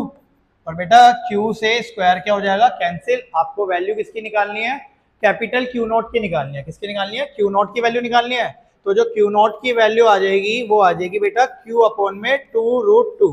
अब हमारे जो भोले भाले प्यारे बच्चे हैं वो बोलेंगे ये तो ऑप्शन मैच किया ही नहीं, तो आंसर गलत हो गया। ऐसा नहीं है बेटा, आंसर मैच करता नहीं है, करवाना पड़ जाता है कभी कभी। सीबीएसई जब मूड में होती है, आराम से चाय पी के पेपर बनाती है, तो इस तरह के क्वेश्चन बनते हैं जिसमें ऑप्शन भी आपके हाई लेवल रखते हैं और क्वेश्चन का लेवल भी हाई कर देते हैं, जिसको सबसे टिपिकल पेपर 2025 सीबीएसई बोर्ड के नाम से जाना जाता है। समझदार के लिए इशारा काफी। चलिए, तो यहाँ पे बच्चे बोलेंगे ऑप्शन मैच कर नहीं रहा, तो करवाते हैं बेटा। एक बार जरा बी वाले ऑप्शन की शकल देखो। जो मैथ्स के विद्यार्थी है उन्हें तो अच्छे से पता है कि बी वाले का मतलब यही लिखा है q/2√2। आप चाहे तो बी वाले को सोल्व करके देख लो। मैं बी वाला ऑप्शन सोल्व करके दिखाता हूँ आपको थोड़ा। ये हो जाएगा 2q अपॉन में √32। √32 के फैक्टर निकाल लेना बेटा, तो हो जाता है 2q बाय, ये आएगा 4√2। ठीक है, √32 के फैक्टर निकालोगे तो 4√2, काटोगे तो कितना आ जाएगा 2 2 जा 4, यानी कि ये तो हमारे ऑप्शन से मैच कर गया। तो डायरेक्टली इस क्वेश्चन का राइट आंसर क्या हो जाएगा? Option number B. बहुत ही बढ़िया भाई, मजा आ गया, मैं जनरली कह रहा हूँ, फीलिंग आ रही है आज। ठीक है, अगले क्वेश्चन की तरफ प्रस्थान करते हैं। क्वेश्चन नंबर 10, चैप्टर चल रहा है 2 और कैपेसिटर के बारे में बात ना हो तो मजा कैसा आएगा? कैपेसिटर के बारे में तो बात होनी क्या है, जरूरी है। कहता है capacity of a parallel plate capacitor in air and on emerging into a oil. मुझे अच्छे से पता है जब पैरेलल प्लेट कैपेसिटर होता है तो ऐसे बनता है, इसका फॉर्मूला होता है C=εE/d and on emerging into a oil. मुझे अच्छे से पता है ऑयल में डालने का मतलब है कि इसने मीडियम क्या कर दिया, चेंज कर दिया है, और मीडियम चेंज कर दिया तो कैपेसिटेंस का फॉर्मूला हो जाता है C' मान लेता हूं इसे, K से मल्टीप्लाई करते हैं, जिसको जनरली डाइलेक्ट्रिक कांस्टेंट भी नाम देते हैं कुछ जने। अरे तो K आ जाता है इसके साथ। कहता है capacitance of a parallel plate capacitor in air and on emerging on oil is 50 microfarad, यानी कि इसकी वैल्यू आपको दे रखी है 50 माइक्रोफैराड दे रखी है। एंड जब ऑयल में डाल दिया गया तो उसकी वैल्यू कितनी दे रखी है, 110 माइक्रोफैराड दे रखा है। चलिए ठीक है, तो कह रहा है the dielectric constant of the oil. अरे निकाल लेंगे, दोनों को डिवाइड करके देख लो भाई, तो क्या हो जाएगा K एप्सिलॉन A अपॉन में D के अपॉन में एप्सिलॉन A अपॉन में D, तो कितना आ गया 110। माइक्रो की वैल्यू पुट मत करना क्योंकि रेशो में है, दोनों ही कट जाएंगे। सोल्व करेंगे तो कितना आ जाएगा 2.2, एप्सिलॉन अपॉन D से एप्सिलॉन अपॉन में D कैंसिल, यानी कि डायरेक्टली आंसर हो जाएगा ऑप्शन नंबर डी 2.20 करके। क्लियर है? चलिए अगले क्वेश्चन की तरफ प्रस्थान करते हैं। क्वेश्चन नंबर 11, बहुत ही प्यारा क्वेश्चन, रिपीटेड क्वेश्चन। काफी सारे टीचर कसम खा के बोल सकते हैं कि बेटा ये क्वेश्चन एग्जाम में आ जाएगा। काफी सारे टीचर, क्यों? क्योंकि थोड़ा सा ट्रिकी क्वेश्चन है। कोई बच्चा अगर ध्यान से नोटिस कर रहा होगा तो वो एक चीज देख रहा होगा कि हाँ यार, यहाँ पर जो क्वेश्चन करवाए जा रहे हैं एमसीक्यू, ये ट्रिकी है। कुछ बच्चे ये सोच रहे होंगे यार ये तो ट्रिकी है, हमारे टीचर ने या हमने तो कुछ और क्वेश्चन किया है। तो बेटा ऐसा है कि सीबीएसई बोर्ड का कोई भरोसा है नहीं। आप लोग 2025 के सीबीएसई बोर्ड का एग्जाम एक बार देख लेना। अच्छे अच्छे टॉपर्स को भी ये लगता था कि यही क्वेश्चन आएगा, लेकिन क्वेश्चन क्या आता था, पलट के घुमा के। तो ये सारे आपके सामने वही क्वेश्चन है जो पलट के और घुमा के दिए गए हैं। आपके सामने मैं डिस्कस भी कर दूंगा 2025 के पेपर में कौन सा क्वेश्चन आया था, वो सबसे लास्ट क्वेश्चन होगा हमारा। ठीक है, चलिए स्टार्ट करते हैं क्वेश्चन नंबर 11। एक और लवली क्वेश्चन, मेरे को लगता है इस क्वेश्चन से अगर आपको प्यार नहीं हुआ ना भाई, आपके पास दिल ही नहीं है फिर तो, अगर इस क्वेश्चन से प्यार नहीं हुआ आपको तो। चलिए, कहता है energy per unit volume of a capacitor having area A and separation D kept at a potential difference V is given by. अब वो हमने तो भैया पोटेंशियल एनर्जी निकालनी सीखी थी, यानी कि कैपेसिटर की एनर्जी सीखी थी, हाफ CV²। हमसे यहाँ से क्वेश्चन पूछो ना, ये एनर्जी पर यूनिट वॉल्यूम के बारे में क्यों बात कर रहे हो, तो थोड़ा तो लेवल चेंज करना पड़ेगा ना। तो एनर्जी पर यूनिट वॉल्यूम बच्चों वाली चीज है, बिल्कुल सिंपल सादी चीज। कहता है एनर्जी बाय वॉल्यूम। अरे तो डरते हो क्या, वैल्यू पुट कर लो, आंसर कैसे नहीं आएगा हम भी देखते हैं। पैरेलल प्लेट कैपेसिटर है तो C का फॉर्मूला क्या होता है, एप्सिलॉन A अपॉन में D इंटू V²। वॉल्यूम बचपन में पढ़ा होगा कि वॉल्यूम का फॉर्मूला होता है एरिया इंटू में लेंथ करके या हाइट करके या डिस्टेंस करके। अब बच्चे बोलेंगे ऐसा कैसे हो गया, सिलेंडर का वॉल्यूम होता है πr²h। बेटा बेसिकली वो πr²h बोल तो देते हो, लेकिन एक्चुअल में होता है एरिया ऑफ बेस, जिसको सिलेंडर के नीचे सर्कल होता है, इसलिए πr² बोलते हैं। और h क्या हो जाती है, उसकी हाइट। पैरेलल प्लेट कैपेसिटर में जो होती है हाइट नहीं डिस्टेंस लिया जाता है, तो यहाँ पे मैं वॉल्यूम की जगह लिख दूंगा एरिया इंटू में D करके। तो यहाँ पर अगर आप सोल्व करोगे तो A से A हो गया आपका कैंसिल, तो फॉर्मूला क्या आ गया, half epsilon V², D into D क्या हो गया D²। यानी कि इस क्वेश्चन का राइट आंसर जो हो जाएगा वो डायरेक्टली हो जाएगा ऑप्शन नंबर A। दिखने में भयंकर, लेकिन आंसर क्या है, सिंपल। अब जो जेई में आया था, जेई 2025 का भी क्वेश्चन बता देता हूँ, ऐसा ही था। V/D को आपको पता होना चाहिए, पोटेंशियल ग्रेडियंट बोलते हैं। क्या बोलते हैं, पोटेंशियल ग्रेडियंट। तो V/D को हम E भी लिख सकते हैं, E इक्वल टू क्या होता है V/D। तो वहां पर ये जो फॉर्मूला लिखा था वो ये लिखा था हाफ एप्साई नॉट ई स्क्वायर। बात सेम ही है। कुछ बड़े बड़े जो बच्चे हैं हमारे, जो हाई फाई बच्चे हैं, वो बोलते हैं भैया इसको तो क्या एनर्जी डेंसिटी भी बोलते हैं क्या? हाँ भाई, इसे कुछ कुछ लोग एनर्जी डेंसिटी के नाम से जानते हैं। चलिए अगले क्वेश्चन की तरफ प्रस्थान करते हैं। एकदम सिंपल क्वेश्चन नंबर 12 आ गए भैया 10th क्लास के भाई, दोबारा रिपीट हो गए। इस क्वेश्चन की शकल देख लेना और इसको तो भैया फोटो खींच के वॉलपेपर में लगा लेना, ऐसा क्वेश्चन है वो। कहता है an drop each of capacitance C collapse to form, collapse ये वर्ड क्या आ गया, कोलैप्स का मतलब मिलना ही है, ठीक है, to form a single big drop, then the ratio of their energy stored in the big drop to that the each small drop will be। ठीक है, कहता है n स्मॉल ड्रॉप है, बहुत सारे छोटे छोटे छोटे छोटे छोटे n ड्रॉप है, मिल गए और मिलके एक बड़ा ड्रॉप बना लिया। बड़े वाले का रेडियस बड़ा r मान लेते हैं, छोटे वाले का रेडियस छोटा r मान के चलते हैं। तो ऐसा है, 10वीं क्लास में पढ़ा होगा तो या 11वीं क्लास में जो फिजिक्स के क्वेश्चन किए होंगे, 27 पानी की बूंद मिलके एक बड़ी बूंद बनाती थी, ये भी कुछ ऐसी है। तो क्या करते थे इस केस में, दोनों के वॉल्यूम को बराबर कर लेते थे। तो यहाँ पर क्या होगा, इन सब का वॉल्यूम, स्फीयर है तो वॉल्यूम क्या होगा 4/3 पाई r क्यूब, ये एक स्फीयर का हो गया छोटे वाले का, सब का n हो जाएगा भाई। 27 होता तो 27 मल्टीप्लाई कर लेते, मैं 27 क्यों बोल रहा हूँ, यही क्वेश्चन आता है सीबीएसई के पास, यही वर्ड है 27 करने का, तो इसलिए 27, यहाँ n बोला इसलिए n बोल रहा हूँ। विच इज इक्वल टू बड़े वाले का volume 4/3 pi capital R cube. इसे कैंसिल करोगे तो एन आर की क्यूब जो होगा कैपिटल आर की क्यूब आ जाएगा, ये क्यूब इधर जाएगा तो आपको पता होना चाहिए, बचेगा n की power 1/3 r which is equal to capital R. ये एक रिलेशन है, जनरली जो जेई और नीट की स्टार्टिंग से तैयारी कर रहे होते हैं वो इसे याद रखते हैं, और जो सीबीएसई वाले बच्चे हैं वो इसे ध्यान रखते हैं। ध्यान रखना इज मच बेटर देन दी याद रखना, ठीक है ना। चलिए आगे बात करते हैं। कहता है then the ratio of the energy stored in the big drop, ठीक है, हमें एनर्जी स्टोर का रेशियो निकालना है बड़े ड्रॉप का, to that in the small drop, एक छोटे ड्रॉप के साथ निकालना है। ठीक है, मैं एक बार एक चीज और देख लेता हूँ, यहाँ पे चार्ज का रिलेशन भी बना लेता हूँ। ये छोटे छोटे छोटे ड्रॉप, एक ड्रॉप का चार्ज अगर क्यू है तो सारे ड्रॉप का चार्ज कितना हो जाएगा एन क्यू, कितना हो जाएगा बेटा एन क्यू करके, और विच इज इक्वल टू किसके बराबर हो जाएगा कैपिटल क्यू, यानी कि जो बड़ा वाला ड्रॉप होगा इसका जो चार्ज होगा वो किसके बराबर होगा छोटे छोटे छोटे छोटे। अगर 10 होते तो 10 क्यू होता, एक ड्रॉप का चार्ज स्मॉल क्यू है तो एक एन 10 का कितना होता 10 क्यू हो जाता, तो एन ड्रॉप का कितना हो जाएगा एन क्यू करके हो जाएगा। इसको भी ध्यान रखना क्योंकि एक और क्वेश्चन एक आगे ऐसा आएगा। चलिए एनर्जी की तरफ प्रस्थान करते हैं कि एनर्जी कैसे निकालनी है। तो भैया ऐसा है, एकदम सिंपल है, आपको रेशियो निकालना है energy stored in the big drop to that in the each small drop. Energy का रेशियो चार्ज की टर्म में निकालना पड़ेगा। एनर्जी का फॉर्मूला होता है Q²/2C, big drop to that in each small drop, यानी कि बिग बिग बिग अपॉन में small which is equal to Qs small square upon में 2CS। चलिए वैल्यू पुट करते हैं, 2 से 2 हो गया आपका कैंसिल। बिग ड्रॉप का जो चार्ज है वो किसके बराबर है एन क्यू के बराबर है, एन क्यू का होल का स्क्वायर अपॉन में बिग ड्रॉप का जो कैपेसिटेंस है, स्फीयर के कैपेसिटेंस का फॉर्मूला याद रखना, फॉर्मूला होता है 4πε0r।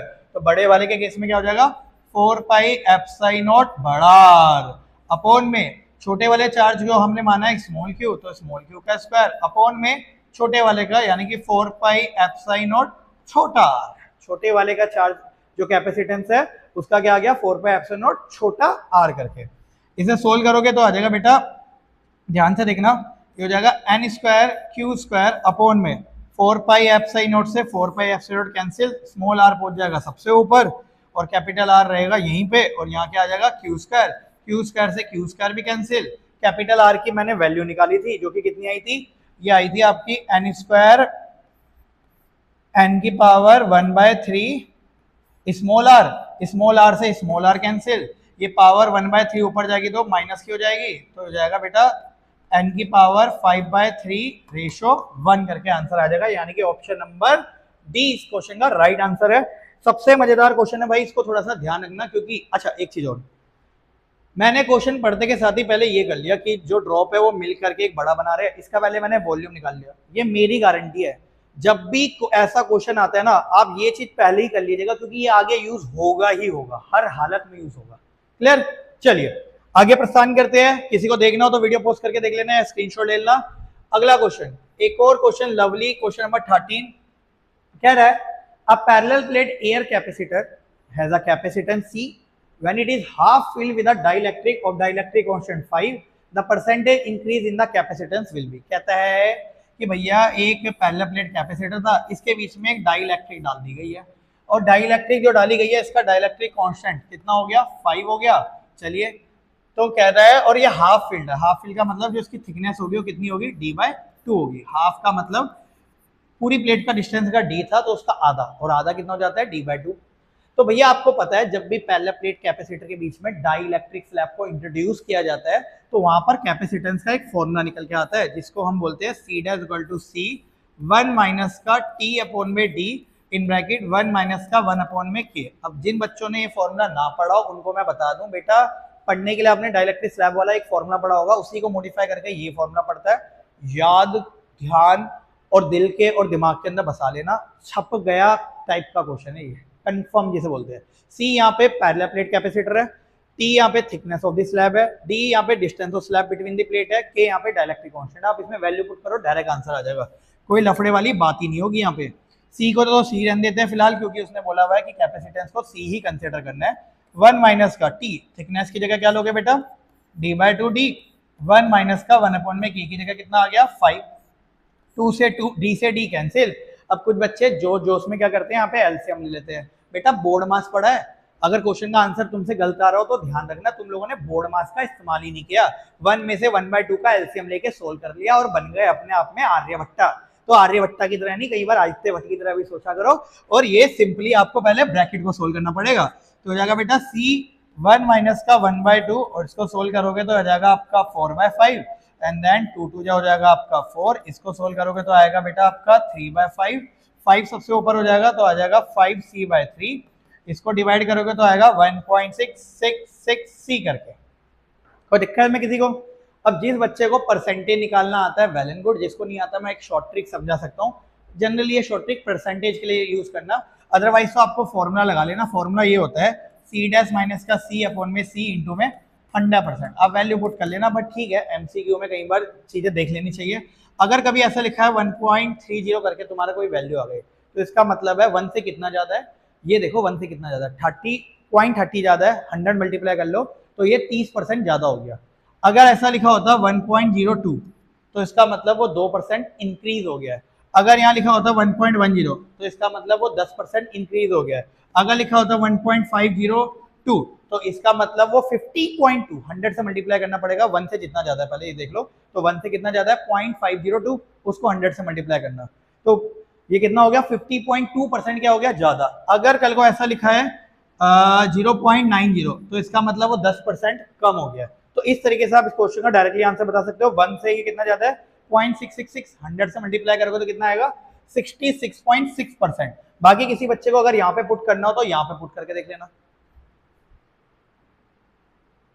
चलिए सिंपल क्वेश्चन, अगले क्वेश्चन की तरफ प्रस्थान करते हैं। एक और लवली क्वेश्चन, क्वेश्चन नंबर 14 आ गया ना दोबारा, 27 ड्रॉप, सीबीएसई का फेवरेट, ऑल टाइम फेवरेट। मैंने 27 वाला भी ले लिया, एन वाला भी ले लिया, क्योंकि रिस्क नहीं लेने का भैया, ज्यादा क्वेश्चन सोल्व कर लेना लेकिन रिस्क नहीं लेने का, ठीक है। कहता है 27 स्मॉल ड्रॉप, मैंने पहले ही बताया था ऐसा कुछ क्वेश्चन ना हो तो पहले ये कर लो, 27 स्मॉल ड्रॉप को मिला करके क्या बना दिया बड़ा। इस बार तो क्या भी रहा है कि हर किसी का चार्ज कितना है क्यू, अरे हमें तो ऑलरेडी पता है हर किसी का चार्ज कितना है स्मॉल क्यू। अगर एक का चार्ज स्मॉल क्यू है, ये 27 ड्रॉप मिले तो बड़े वाले का जो चार्ज होगा किसके बराबर होगा 27 स्मॉल क्यू, होगा कि नहीं होगा ये बताओ भाई। एक ड्रॉप का चार्ज स्मॉल क्यू, 2 ड्रॉप का चार्ज स्मॉल क्यू, दोनों मिले तो कितना हो गया 2Q हो गया। तो यहाँ पे 27 ड्रॉप थे, 27 ड्रॉप आपस में मिले तो बड़े वाले का चार्ज कितना हो जाएगा 27Q करके हो जाएगा। चलिए आगे बात करते हैं। मैं पहले रेडियस निकालूंगा क्योंकि मेरे को पता है ये यूज होगा। तो हमें पता है इनका वॉल्यूम जो कि क्या होगा 4/3 पाई स्मॉल आर का क्यूब बराबर हो जाएगा किसके 4/3 पाई कैपिटल आर क्यूब के बराबर हो जाएगा, ठीक है। और यहाँ पर टोटल में आके 27 ड्रॉप थे तो 27 से मेरे को मल्टीप्लाई करना पड़ेगा। सोल्व करेंगे 4/3 पाई से 4/3 पाई कैंसिल, तो 27 आर क्यूब किसके बराबर आ गया कैपिटल आर का क्यूब। सोल्व कर लेना बेटा, 27 जो होता है 3 का क्यूब करोगे तो 27 बन जाएगा, यानी कि 3R जो होगा किसके बराबर हो जाएगा कैपिटल आर के बराबर हो जाएगा। रेडियस का रेशियो निकल गया। अब क्वेश्चन पढ़ूंगा मैं। कहता है हाउ मेनी टाइम्स चार्ज, भैया चार्ज तो मुझे पता रख चुका है 27 की होगा, एंड कैपेसिटेंस कैपेसिटर निकाल लेते हैं, C dash by C dash का मतलब बड़ा वाला लिख लेते हैं, काम करते हैं बिग करके लिख लेते हैं, इसको रहने देते हैं ना। चलिए बिग अपॉन में स्मॉल, 4 पाई एप्सिलॉन नॉट बड़ा वाला आर, 4 पाई एप्सिलॉन नॉट छोटा वाला आर। वैल्यू पुट कर लेते हैं बड़े वाले आर की, तो कितना हो जाएगा, ये तो कैंसिल हो गया, तो ये हो जाएगा आपका कितना हो जाएगा, कैपिटल आर की जगह 3r बाय आर, यानी कि कितना आ गया, 3 गुना आ गया। बड़े वाले का जो कैपेसिटेंस है वो छोटे वाले से 3 गुना आ गया, और चार्ज कितना था 27। तो डायरेक्टली आंसर पता लग रहा है ऑप्शन नंबर बी 27 और 3। काफी सारे बच्चे इस क्वेश्चन को ऑलरेडी पहले से कर चुके होंगे, क्योंकि हर टीचर का फेवरेट क्वेश्चन है ये, जैसे हर टीचर के बच्चे फेवरेट होते हैं ऐसे ये क्वेश्चन फेवरेट होता है फिजिक्स में। चलिए अगले क्वेश्चन की तरफ प्रस्थान करते हैं। एक और लवली मजेदार क्वेश्चन, क्वेश्चन नंबर 15 कह रहा है when an additional charge of 2 coulomb is given to a capacitor, energy stored in it is increasing by 21%। ठीक है, पहले मैं देख लेता हूँ यहाँ पे किस किस के बारे में बात कर रहा है, चार्ज और कैपेसिटेंस। अब देखो बेटा, एनर्जी के बहुत सारे फॉर्मूले होते हैं कैपेसिटर के, half C V square Q square by 2c है ना, या फिर आप लिख सकते हो हाफ क्यू वी करके भी लिख सकते हो। बच्चे बोलते हैं कौन सा फॉर्मूला कब लगाए, समझ ही नहीं आता भाई।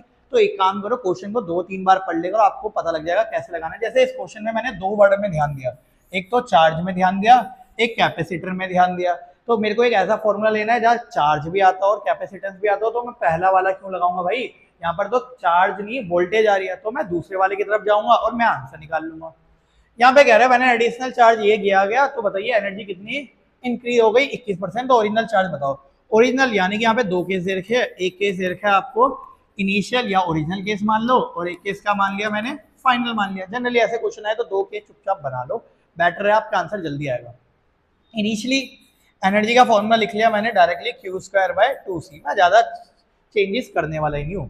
फाइनली कह रहा है when an additional charge of 2 coulomb is given to a capacitor, पहले चार्ज था q और 2 और दे दिया, तो q प्लस का कितना हो गया 2 का होल का स्क्वायर अपॉन में 2c, क्योंकि कैपेसिटेंस में तो कोई फर्क पड़ेगा ही नहीं, चार्ज को बढ़ाने या घटाने से कैपेसिटेंस को कोई फर्क पड़ता नहीं है। डायरेक्टली एनर्जी के फॉर्मूला लगा लिया क्यू स्क्वायर बाय सी, यहाँ पे q प्लस 2 क्यों है, क्योंकि 2 कलम का चार्ज दे दिया गया। कहता है जब q प्लस 2 दिया तो जो एनर्जी स्टोर था वो इंक्रीज हो गया 21%, इंक्रीज बाय लिखा हुआ है 21%, इसका मतलब होता है 21% बढ़ चुका है। तो 100 में 21 जोड़ लोगे तो जो क्वेश्चन में मतलब ये लिखा हुआ है जो फाइनल एनर्जी है वो बराबर है 121%, और परसेंटेज का साइन हटाएंगे तो नीचे क्या आएगा 100। इसको थोड़ा ध्यान रखना, 21% अगर बाय करके लिखा हुआ है तो जैसे अगर मान लो यहाँ पे लिखता बाय 21%, तो इसका मतलब है 121%, ठीक है। और अगर यहाँ पे लिखा होता 221%, तो बेटा इसका मतलब खाली 21 ही होता, 21 बाय 100। तो इंग्लिश का थोड़ा ध्यान रखना, बाय और 2 का, तो यहाँ पे बाय लिखा था तो इसका मतलब 21। अगर ये 50% लिखा होता इंक्रीज बाय 50%, तो 150, 100 में 50 जोड़ लो, 80%, 100 में 80 जोड़ लो, 20% घट गया तो 100 से 20 माइनस कर लो, ठीक है। चलिए वैल्यू पुट करते हैं, आंसर निकालने की तरफ बढ़ते हैं। तो ये यूएफ की वैल्यू में डाल देता हूँ, फाइनल पोटेंशियल जी कितना है 121 अपॉन में 100 U I which is equal to Q plus में 2 का होल का स्क्वायर बाय 2c। ui की वैल्यू उठा करके यहाँ से डाल देते हैं, देखते हैं क्या आता है भाई, सोल्व करके देखेंगे आराम से। तो 121 बाय 100 ui की वैल्यू हो गई आपकी कितनी हो गई क्यू स्क्वायर बाय आपका आ जाएगा कितना 2c which is equal to Q plus में 2 का होल का स्क्वायर अपॉन में 2c से 2c कैंसिल, ये स्क्वायर इधर जाएगा तो अंडर रूट हो जाएगा, अंडर रूट 121 अपॉन में 100 Q square which is equal to Q plus में 2। अब इसको सोल्व करते हैं तो भैया 121 का कितना हो जाता है, 121 का हो जाता है आपका 11, और 100 का कितना हो जाता है 10, क्यू स्क्वायर का हो गया क्यू, और ये कितना हो गया क्यू प्लस का 2, क्रॉस मल्टीप्लाई करो तो 11 Q which is equal to कितना आ गया 10 क्यू प्लस का 20, और सोल्व कर लिया तो क्यू की वैल्यू कितनी आ गई आपकी 20 कूलम, यानी कि इस क्वेश्चन का राइट आंसर हो जाएगा डी। किसी बच्चे ने अगर इस क्वेश्चन को खुद से सोल्व कर लिया हो, आप परफेक्ट हो, आप जेन्युइनली परफेक्ट हो अगर इस क्वेश्चन को आप खुद से सोल्व कर सकते हो तो, क्योंकि इस लेवल के क्वेश्चन सोल्व करना हर किसी के बस की बात नहीं होती, और अगर इस लेवल के क्वेश्चन आपसे सोल्व हो रहे हैं खुद से बिना हेल्प के, तो यह ऐसा है खाली पीडीएफ डाउनलोड करके भी आपका काम चल जाएगा, उसको सोल्व कर लेना और कुछ नहीं है। चलिए करते हैं क्वेश्चन नंबर 16, कह रहा है अ parallel plate capacitor with air between the plate has a capacitor of 9 picofarad, ठीक है। द सेपरेशन एनसीईआरटी एग्जाम्पलर का क्वेश्चन है वैसे, the separation between its plate in the the space between its plate is now filled with two dielectric, ठीक है, one of the dielectric has a dielectric constant ये and thickness ये, thickness दे दिया, मतलब मतलब है एक पैरेलल प्लेट कैपेसिटर था, इसके अंदर दो डाइलेक्ट्रिक स्लैब को डाल दिया गया। चलिए हम भी डाल देते हैं दो डाइलेक्ट्रिक स्लैब, पैरेलल, एकदम पैरेलल में, सीरीज में, इसके बारे में बाद में बात करेंगे। कहता है एक का डाइलेक्ट्रिक कांस्टेंट कितना है, K1 की वैल्यू है 3 और थिकनेस कितनी है d/3। अगर ये थिकनेस की जगह एरिया की बात करता तो एक प्लेट को मैं ऊपर लिखता और एक प्लेट को मैं कहाँ लगाता, नीचे लगाता, बट इसने थिकनेस की बात करी है इसलिए लेफ्ट और राइट में लगाना पड़ रहा है। While the other one has a dielectric constant, दूसरा वाला का जो डाइलेक्ट्रिक कांस्टेंट है कितना है 6 है, और थिकनेस कितनी है, इसकी थिकनेस है आपकी 2d/3 करके है। चलिए ठीक है, आगे बात कर लेते हैं। तो आपको कह रहा है ये बताओ capacitance of the capacitor is now, यानी कि नेट कैपेसिटर बताना है। पहले तो आपको ये चूज करना पड़ेगा दोनों कैपेसिटर सीरीज में या पैरेलल में, तो आप सभी को पता होगा इसको क्या करते थे, हनुमान जी की छाती की तरह श्यू, एक लेफ्ट में जाएगा और एक कहाँ जाएगा, राइट में। अगर आप सेपरेट करोगे, इस टाइप के क्वेश्चन सबने किए होंगे, बस ये है कि यहाँ पे थोड़ी थ्योरी भर दी गई है और कुछ नहीं है। तो भैया ऐसा है कि एक राइट में गया और एक लेफ्ट में गया, यानी कि इसका डायग्राम कुछ ऐसा बन जाएगा, एक राइट में और एक लेफ्ट में। इसका डाइलेक्ट्रिक कांस्टेंट है 3 है, इसका डाइलेक्ट्रिक कांस्टेंट कितना दे रखा है 6, यहाँ पे K2 और K1 मेंशन कर लेते हैं। डिस्टेंस कितना है बेटा d/3 और इसका डिस्टेंस कितना है बेटा 2d/3। इसका एरिया यही है, क्योंकि एरिया को तो कोई फर्क पड़ेगा नहीं जब राइट एंड लेफ्ट में जाएंगे। देखते ही पता लग रहा है कौन सी कॉम्बिनेशन है, सीरीज या पैरेलल, तो क्लियरली पता लग रहा है कौन सी कॉम्बिनेशन है, सीरीज। बट कॉम्बिनेशन तो आप जब लगाओगे ना जब आपको नेट कैपेसिटेंस पता होगा, तो net I mean individually capacitance पता होगा, तो इंडिविजुअली कैपेसिटर निकाल लो। कैसे निकालोगे, C1 निकाल लो। फॉर्मूला क्या होता है बेटा, C का फॉर्मूला होता है K एप्सिलॉन A अपॉन में D, जब डाइलेक्ट्रिक कांस्टेंट का इस्तेमाल कर रहे होते हैं यानी कि मीडियम का। तो यहाँ पे वैल्यू पुट कर लो, K की जगह कितना आ जाएगा 3 एप्सिलॉन A अपॉन में d/3, और d/3 करोगे तो एक और 3 ऊपर चल जाएगा, तो 3 3 जा कितना हो गया 9। सेम यहाँ से C2 निकालना, K एप्सिलॉन अपॉन में D, K की जगह कितना डालोगे 6, तो हो जाएगा 6 एप्सिलॉन A अपॉन में D, D की जगह क्या आएगा 2d/3, 2 3 जा 6, इसको सोल्व करोगे तब भी कितना आएगा 9 एप्सिलॉन अपॉन में D। तो ये हो गया आपका 9 एप्सिलॉन अपॉन में D करके, ये निकल गया आपके C1 और C2 की वैल्यू। अब दोनों सीरीज में जुड़े हैं, आप चाहो तो डायरेक्टली इसका आंसर निकाल सकते थे। क्यों, क्योंकि यहाँ पर पैरेलल प्लेट यानी कि एयर, कहने का मतलब है एप्सिलॉन अपॉन में D की वैल्यू आपको दे रखी है, कितनी दे रखी है 9। जब दो कैपेसिटर सीरीज में और दोनों सेम टू सेम होना चाहिए, तो आंसर कितना आ जाता है, सी नेट का फॉर्मूला आ जाता है C/n करके। याद रखना ये वाला फॉर्मूला भी इंपॉर्टेंट है, C दोनों सेम टू सेम है, और आप चाहो तो 1/C1 + 1/C2 लगा सकते हो, बट वो कैलकुलेशन को लंबा ही कर देगा और कुछ नहीं है। तो डायरेक्टली C/n लगा लेना, तो जाएगा आपका 9 एप्सिलॉन A अपॉन में D के होल के अपॉन में n का मतलब नंबर ऑफ कैपेसिटर कितने जुड़े हुए हैं 2। ये फॉर्मूला जब ही लगाओगे जब दोनों कैपेसिटर सेम हो। अपॉन में आ गया 2 एप्सिलॉन अपॉन D की वैल्यू कितनी है 9, तो हो जाएगा 9 × 9 अपॉन में 2, तो हो जाएगा 81/2। तो आंसर कितना आ जाएगा 40.5 पिकोफैराड। तो इस क्वेश्चन का जो राइट आंसर होगा ऑप्शन नंबर ए। क्वेश्चन में कोई भी ट्रिक नहीं थी, सिंपल सादा क्वेश्चन था, बस ये था कि लैंग्वेज बेस्ड था, इंग्लिश पढ़ पढ़ के करना पड़ता। चलिए अगले क्वेश्चन की तरफ प्रस्थान करते हैं। 17 अगेन एक इजी टाइप का क्वेश्चन जिसे बोलते हैं आ चुका है। कहता है which one of the following statement is true for the following given circuit, यानी कि आपको ये बताना है इनमें से कौन सा सही है। ठीक है, बता देंगे। ऐसा है कि भाई बेटा इसे बोलते हैं अर्थिंग। अर्थिंग का मतलब ये 0 पॉइंट है, ये भी कितना है आपका 0। अर्थिंग का मतलब 0 कंसिडर किया जाता है। पहले इन तीनों की शकल देखो, ये दोनों कैपेसिटर सीरीज में जुड़े हैं पैरेलल में, तो कुछ बच्चे छूटते ही बोलेंगे सीरीज में जुड़े हैं, ये जुड़े ही नहीं है।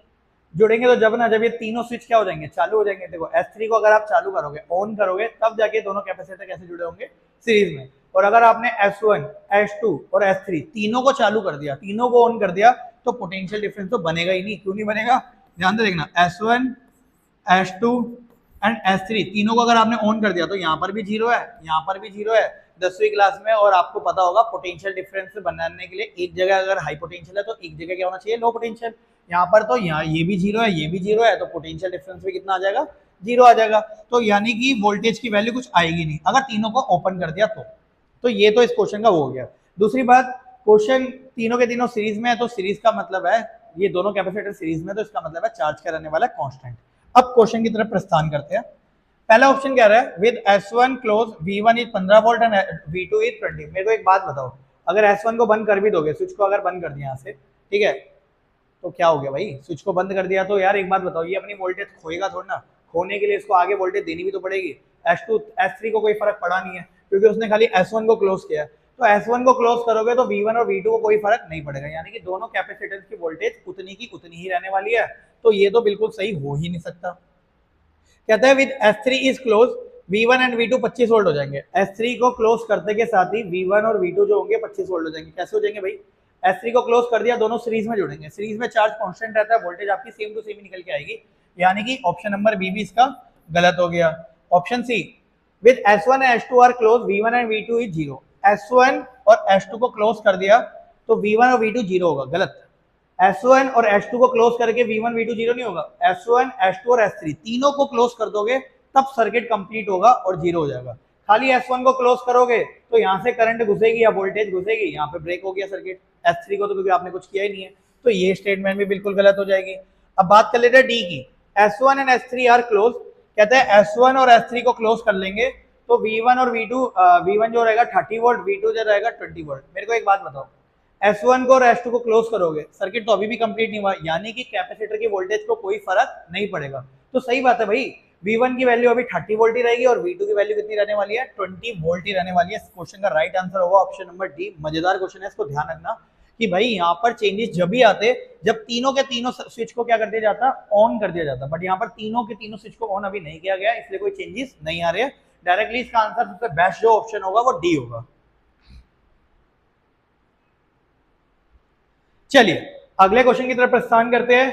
अगला क्वेश्चन है 18, कहते हैं an electric dipole consisting of charges plus Q and minus Q separated by a distance L is in stable equilibrium. ये कुछ याद आ रहा होगा, स्टेबल इक्विलिब्रियम का मतलब होता है थीटा की वैल्यू 0 डिग्री और अनस्टेबल इक्विलिब्रियम का मतलब थीटा की वैल्यू 180 डिग्री।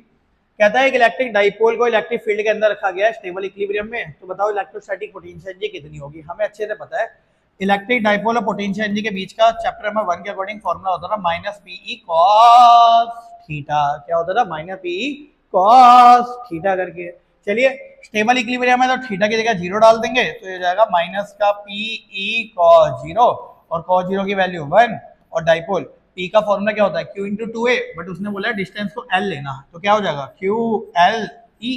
तो डायरेक्टली इसका आंसर क्या हो जाएगा, ऑप्शन नंबर बी। यहाँ पे ऐसे ऐसे सी कर लेना, ऑप्शन नंबर सी माइनस का क्यू एल ई करके। कोई दिक्कत में किसी को। चलिए अगले क्वेश्चन की तरफ प्रस्थान करते हैं। नॉलेजेबल बेस्ड क्वेश्चन आ चुके हैं और आपका 2025 का क्वेश्चन भी अब आने वाला है, बट ध्यान से करो एकदम एनर्जेटिक, क्योंकि जब तक एनर्जेटिक रहेगी जब तक क्वेश्चन करने में मजा आएगा। एमसीक्यू को कर डाला तो लाइव जिंगा डाला, बट एमसीक्यू को करने के लिए नॉलेज वाले गेन करते रहना। कोशिश क्या करो, एक फॉर्मूले की शीट बना लो, एक फॉर्मूले की शीट में सारी तरफ फॉर्मूला लिखो प्लस उसके कंसेप्ट भी लिखो। कंसेप्ट लिखना बहुत इंपॉर्टेंट है, अदरवाइज तो आजकल फ्लैश कार्ड नाम की चीज आ गई है, बट फायदा कुछ है नहीं, क्योंकि आपने खुद से हैंड रिटन नहीं किया। हाथ से लिखे हुए नोट्स भविष्य में आगे तक काम आ जाते हैं, तो हाथ से लिखने वाले नोट्स का इस्तेमाल किया करो ज्यादा से ज्यादा, तो उससे क्या होगा कि आपकी नॉलेज ज्यादा गेन होगी। डेरिवेशन भी अगर कोई बच्चा पढ़ना चाहता है, डेरिवेशन का देखो एक ही कंसेप्ट है, एक बार पढ़ ली 2 बार पढ़ ली, लेकिन लिख लिख के देखो, लिख लिख के।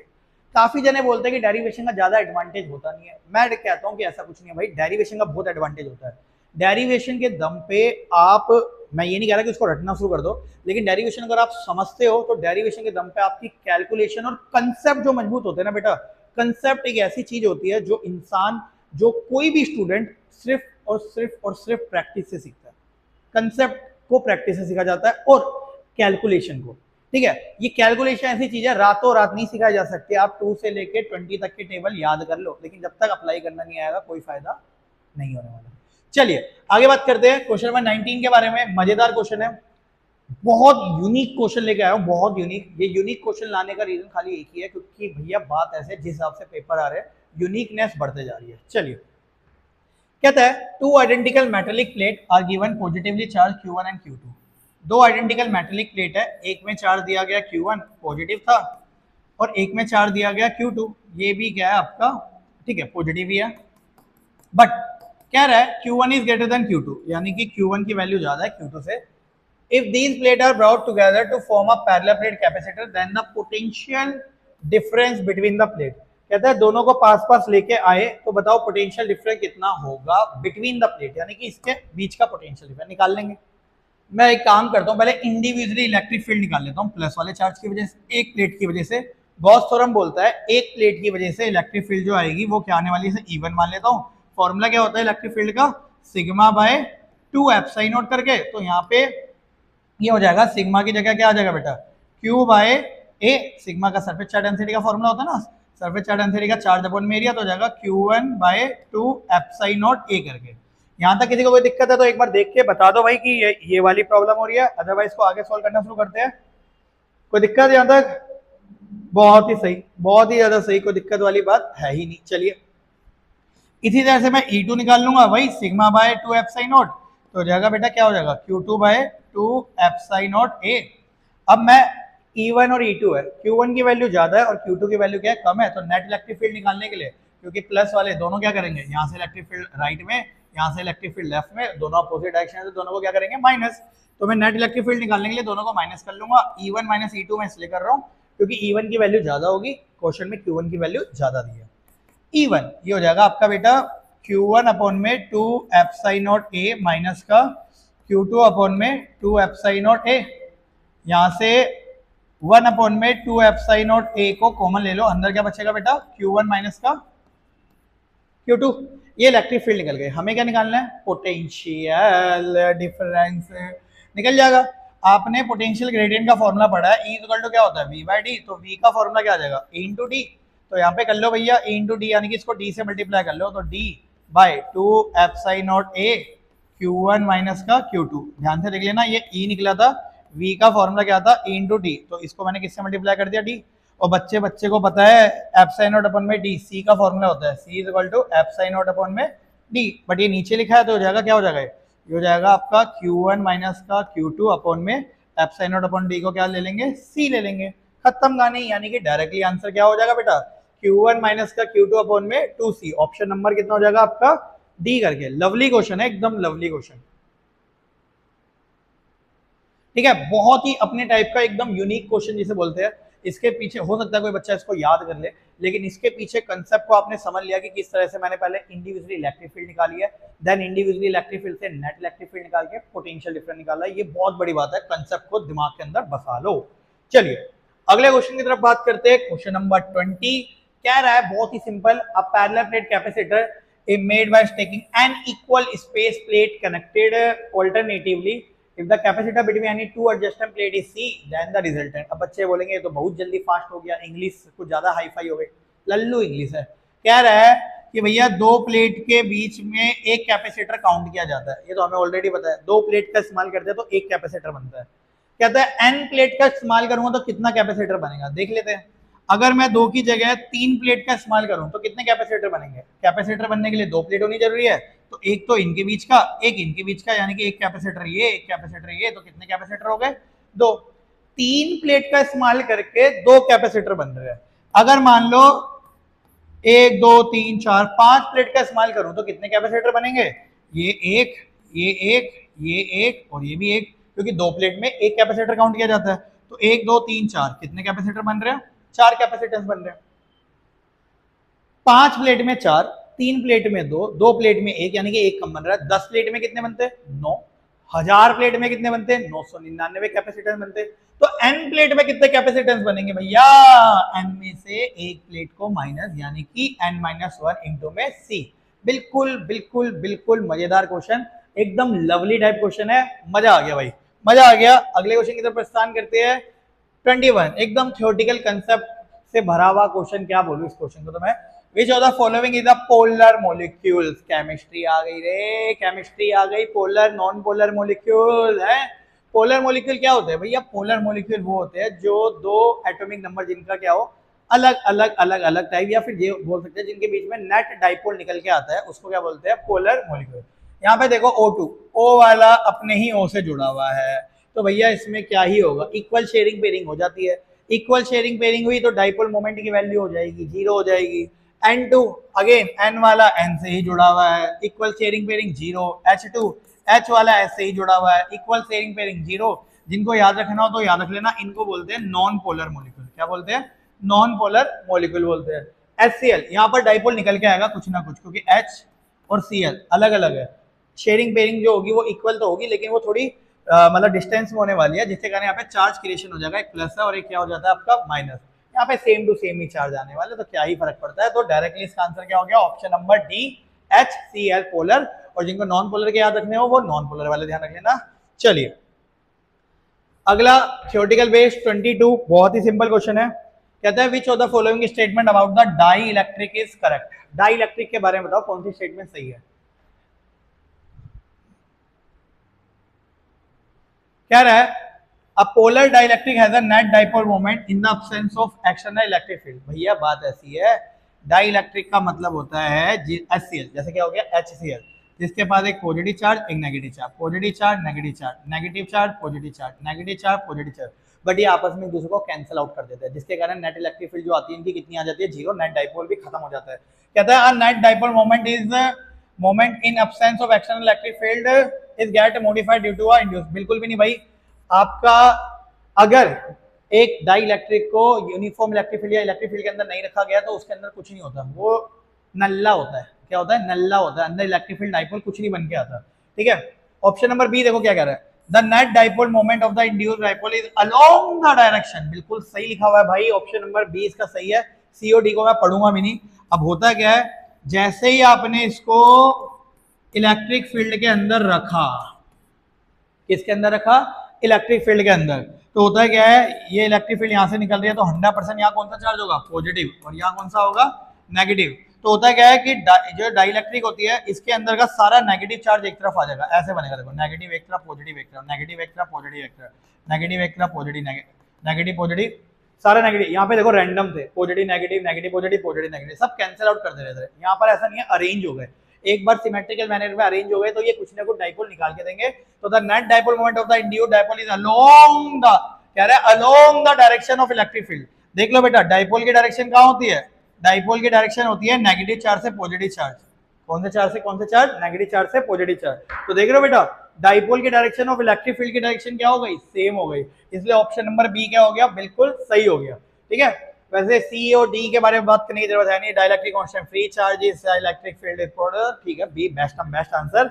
चलिए अगले क्वेश्चन की तरफ प्रस्थान करते हैं। एक और मजेदार क्वेश्चन, क्वेश्चन नंबर 23 क्या रहा है, when a dielectric slab is inserted between the plate of an isolated charge capacitor the energy stored in it.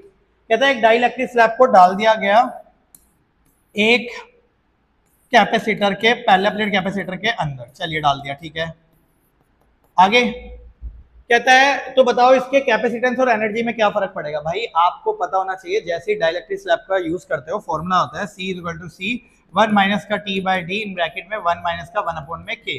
Denominator factor छोटा तो कैपेसिटेंस की वैल्यू बढ़ जाती है। और इस बात को दिमाग के अंदर बिठा के रखना सारे के सारे, कि हम मेटल स्लैब और डाइलेक्ट्रिक स्लैब का इस्तेमाल सिर्फ इसलिए ही करते हैं ताकि कैपेसिटेंस की वैल्यू बढ़ सके। तो डाइलेक्ट्रिक स्लैब डालने से कैपेसिटेंस की वैल्यू बढ़ जाती है। तो इसमें बढ़ना यानी कि या तो ये ऑप्शन होगा या ये, बी और डी तो हमारे, बी और सी तो हो ही नहीं सकते। अब बात कर लेते हैं इसकी एनर्जी स्टोर की बात कर लेते हैं।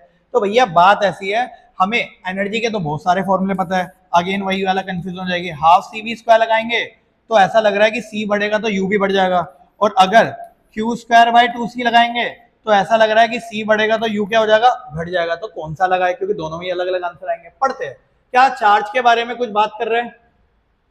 When a dielectric slab is inserted between the plate of an isolated charge, मैंने पहले बोल दिया था, अगर चार्ज वर्ड लिखा हुआ आ जाए, चार्ज लिखा हुआ आ जाए तो चार्ज वाला फॉर्मूला लगाएंगे, यानी कि ये वाला फॉर्मूला परफेक्ट है इस समय। तो अगर कैपेसिटेंस बढ़ रहा था डाइलेक्ट्रिक इंट्रोड्यूस करने से तो एनर्जी क्या हो जाएगी, घट जाएगी, इलेक्ट्रिक फील्ड, ठीक है, and the electric field will decrease the energy stored in it. ठीक है, तो इलेक्ट्रिक फील्ड क्या हो जाएगी आपकी, डिक्रीज। ऑप्शन नंबर डी इसका राइट आंसर हो जाएगा। ठीक है, इलेक्ट्रिक फील्ड भी क्या हो जाएगी आपकी, डिक्रीज करके। क्यों इलेक्ट्रिक फील्ड डिक्रीज क्यों जाती है, मैं इसका भी आंसर दे सकता हूँ, क्योंकि यहाँ पर एक और इलेक्ट्रिक फील्ड बनती है अंदर, इंड्यूस इलेक्ट्रिक फील्ड। एक एक्सटर्नल इलेक्ट्रिक फील्ड हो गई जो राइट में जा रही है, एक इंड्यूस इलेक्ट्रिक फील्ड हो गई जो कि लेफ्ट में जा रही है। क्लियर। चलिए अगले क्वेश्चन की तरफ प्रस्थान करते हैं। क्वेश्चन नंबर 24, मजेदार क्वेश्चन, इसको कर डाला तो लाइव जिंगल डाला। क्या कह रहा है, कहता है 2 capacitor of capacitance 2C0 and 6C0 are first connected in series. मैं सीरीज में जोड़ लेता हूँ वरना मैं बाद में भूल ना जाए कहीं हम लोग। कह रहा है एक का कैपेसिटेंस 2C0 है, एक का 6C0 है। कहता है एंड देन पैरेलल, दो कैपेसिटेंस को पहले सीरीज में जोड़ दिया, उसके बाद दोनों को कैसे जोड़ दिया, पैरेलल में जोड़ दिया, ठीक है। ये हो गया 2c0 और ये कितना हो गया 6c0 करके। चलिए, कहता है the ratio of the energy stored in the series combination that in the parallel. कह रहा है बताओ एनर्जी स्टोर का रेशियो बताओ सीरीज में और किसमें, पैरेलल में। पहले मैं नेट कैपेसिटेंस निकाल लूं, इसको जोड़ोगे तो नेट कैपेसिटेंस कितना आ जाएगा, वही C1 C2 करके कर लेना, तो हो जाएगा आपका कितना हो जाएगा 2c0 इंटू में 6c0। कोई बच्चा अगर C1 अपॉन में 1/C1 प्लस 1/C2 करना चाहे तो कर लेना, कोई दिक्कत नहीं है, बट बेस्ट ये है कि दो कैपेसिटर के केस में ये वाला फॉर्मूला लगाया जाए, C1 C2 अपॉन में C1 प्लस का C2, तो हो जाएगा 2c0 इंटू में 6c0 अपॉन में 2c0 प्लस का 6c0। सोल्व करेंगे तो कितना आ जाएगा, ये आ जाएगा 12c0 का स्क्वायर अपॉन में 8c0 से स्क्वायर कैंसिल, यानी कि आ जाएगा 6/4 यानी कि 3/2, ठीक है। तो यानी कि 3/2 C0 करके। इसी ऐसे पैरेलल में अगर आप जोड़ोगे तो पैरेलल में जो नेट कैपेसिटेंस आएगा तो डायरेक्टली ऐड हो जाएंगे, यानी कि कितना आ जाएगा 8c0 करके आ जाएगा। कोई दिक्कत इसमें किसी को, खत्म कहानी। कहता है रेशियो बताओ energy stored in the series combination and the parallel combination. एक बार क्वेश्चन पढ़ लेते हैं, क्या यहाँ पे चार्ज के बारे में बात कर रहा है, नहीं, उसने बोला है सेम बैटरी यानी कि पोटेंशियल के बारे में बात कर रहा है। तो एनर्जी स्टोर का कौन सा फॉर्मूला लगाएंगे, सीरीज अपॉन में पैरेलल, यानी कि हो जाएगा हाफ CV² अपॉन में हाफ CV², ठीक है बेटा। ये सीरीज के लिए, ये क्या है पैरेलल के लिए। मैं Q²/2C लगाता, लेकिन मैं जब लगाता जब चार्ज के बारे में बात की जाती।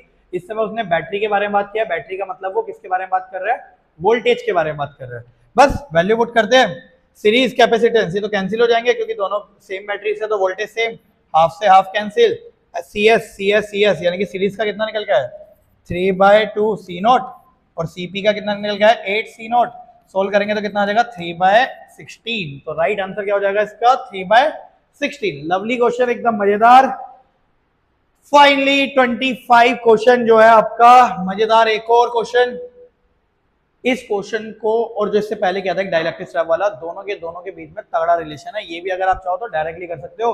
वो वाला जो मैंने बोला ना फॉर्मूला याद कर लेना, फॉर्मूले को ध्यान रख लेना, उसी फॉर्मूले के दम पे। चलिए क्या कह रहा है, an air filled capacitor with plate area A and plate separation D has a capacitance C0, a slab of dielectric constant K area A and dielectric thickness D/5 is inserted between the them। यानी कि एक पहला plate capacitor था, इसके बीच में dielectric slab डाल दी गई है जिसका कांस्टेंट कितना है, डाइलेक्ट्रिक कांस्टेंट K और थिकनेस कितनी है D/5। तो बताओ the capacitance of the capacitor कितना हो जाएगा। हमारा वाला फॉर्मूला लगाओ, C = 1 माइनस का T/D ब्रैकेट में 1 माइनस का 1/K, जब भी डायरेक्ट्रिक स्लैब को इंट्रोड्यूस किया जाए। अब यहाँ पे एयर कैपेसिटर यानी कि इसकी क्या C0 लिख लेना क्योंकि क्वेश्चन में C0 बोला है। वैल्यू पुट करो, आंसर आएगा ही आएगा। ये हो जाएगा C0 1 माइनस का T की जगह क्या आ जाएगा बेटा D/5 D ब्रैकेट में 1 माइनस का 1/K। K के बारे में कुछ बोला नहीं है तो K को K ही रहने देंगे। गलती वो मत कर देना जो समझाया था, D से D कटेगा, एलसीएम मत लेना, बोर्ड मास का इस्तेमाल करना है। तो ठीक है, यहाँ पे आ जाएगा बेटा C0 इन ब्रैकेट 1 माइनस का 1/5 को अंदर मल्टीप्लाई करो, माइनस का 1/5 माइनस प्लस का 1/5 के। इसको सही से एलसीएम लोगे, ये आपका थोड़ा सा C0 है, ठीक है।